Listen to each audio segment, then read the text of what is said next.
Service à la population.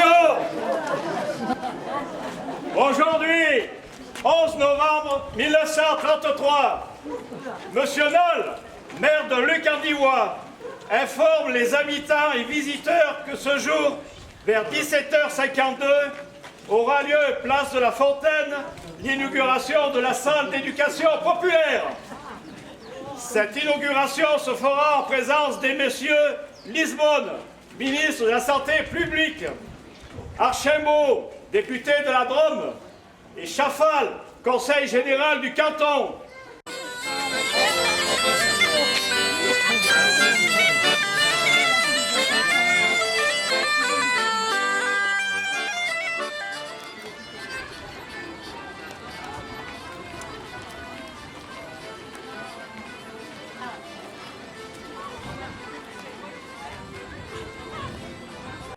En mai 1894. Elle se tourne sur le dernier tronçon réalisé entre 1871 et 1875 par la compagnie Paris-Lyon-Marseille qui relierait à Vennes dans les Hautes-Alpes. Alors, ce tronçon fut réalisé par l'armée. Grâce au boom économique, la ville de Luc devient un centre important dans tout le canton. Départ vers Luc, Paris, des productions locales. Les fruits, les noix, la lavande, les animaux de boucherie, les cocons de verre à soie. Arrivé à Luc, du charbon, du beurre et même de la morue les jeudis. Luc devient la plaque tournante de l'activité commerciale de tout le canton. C'est aussi le transport des voyageurs et donc le début du tourisme.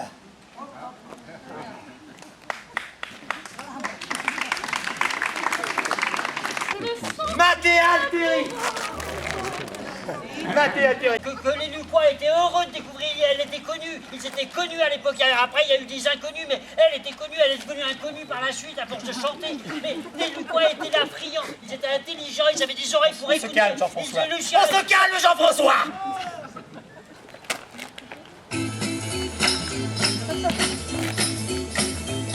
Elle avait un corps très fin, un joli corps, un corps de mannequin et de beaux yeux, elle amoureux. Oui, mais elle était bête à manger du pain, et c'est dommage car je l'aimais bien. Je vous laisse tout distribuer, le monde du rêve et du loulier. Oula oula la, oula oula la, oula oula la, jamais je n'avais vu ça.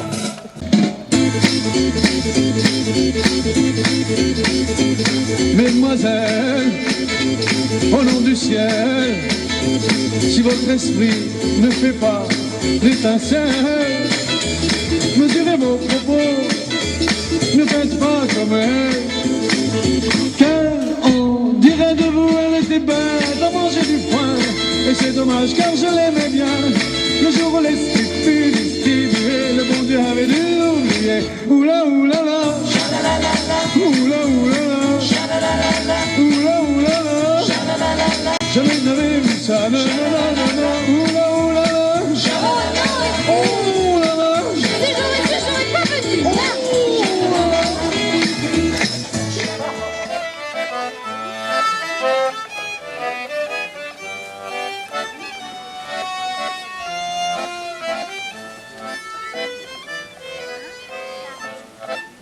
Ils ont eu médaille et honneur, ça ne fera pas rebattre leur cœur. Ils sont morts pour la patrie, pour une simple tragédie. Plus qu'un nom gravé dans la pierre, un monument dans un cimetière. C'est sûr, on les verra plus, on les appelait les poilus. Écoutez, hommes de guerre, que vous mourrez là ou ici, un seul mètre carré de terre fera pour vous et votre fusil. Dans la nuit noire et profonde, dans le chaos de ce monde, on dirait qu'on s'en souvient plus. Sont-ils morts pour rien les poilus?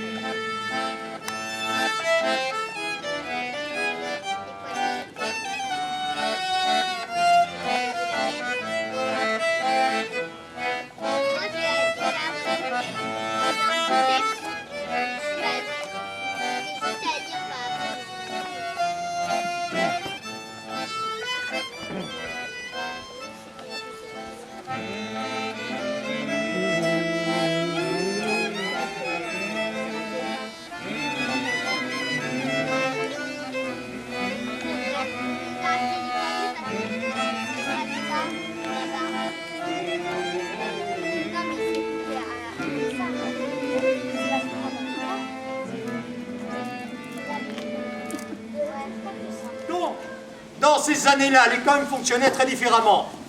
Il y avait surtout de la discipline et les enfants respectaient leur instituteur. Les garçons et les filles n'étaient pas mélangés. Ils arrivaient le matin, il fallait absolument être en rang par deux pour avoir le droit d'entrer en classe.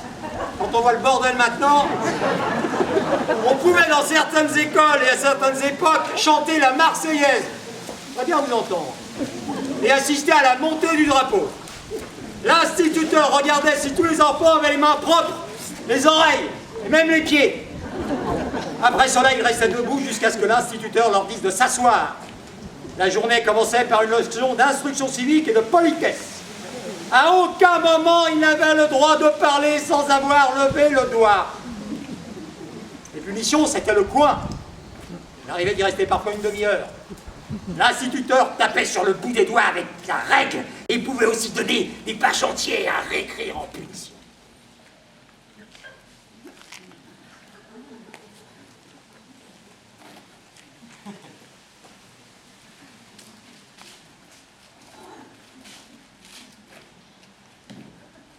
Tu es prête, chérie? Je pars. Pas cette fois-ci. Non, je ne rate pas. Tu as pris le bon couteau? Oui, regarde. C'est celui que tu préfères. Oui, c'est celui qui m'a fait une entaille dans la jambe la dernière fois. Ouais, mais là, je vais viser plus haut. Tu es sûr? Oui. C'est le bon couteau? Oui, c'est le bon couteau. Regarde, regarde. Allez. Tu vois, là, il y a un trou. C'est ta boucle d'oreille, là, toi. Oui, je me souviens bien. C'était quand nous avons joué à Nancy. C'est ça. T'as bougé? Pas encore. Pourquoi tu trembles? Je tremble plus. Allez, respire dans le cou.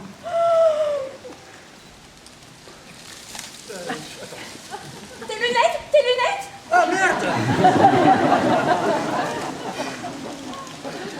Oh, bah, c'était pas le bon, en plus.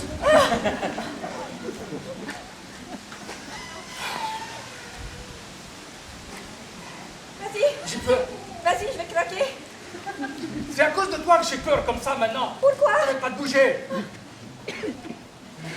1, 2. C'est le bon couteau? Oui, c'est le bon. Le beau? Oui, c'est le bon. Vas-y, chérie, C'est vas-y, le plus vas-y, beau. C'est vas-y. le plus beau. Et 3.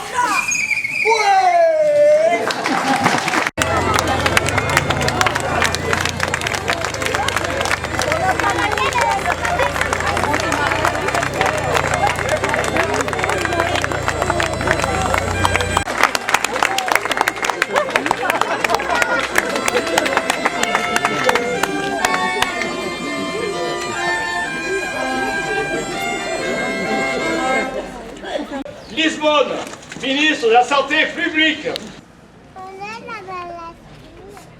Chère, très chère Madame Poporté, nous sommes tous réunis ici pour dire au revoir à votre époux, Auguste Poporté, qui exerçait la noble profession de boucher charcutier.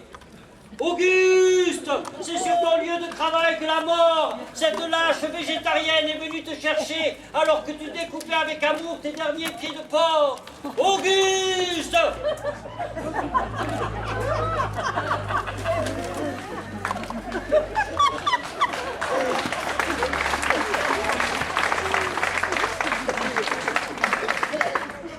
Monsieur Archambault, député de la Drôme, Monsieur Louinal, enthousiaste maire de Luc.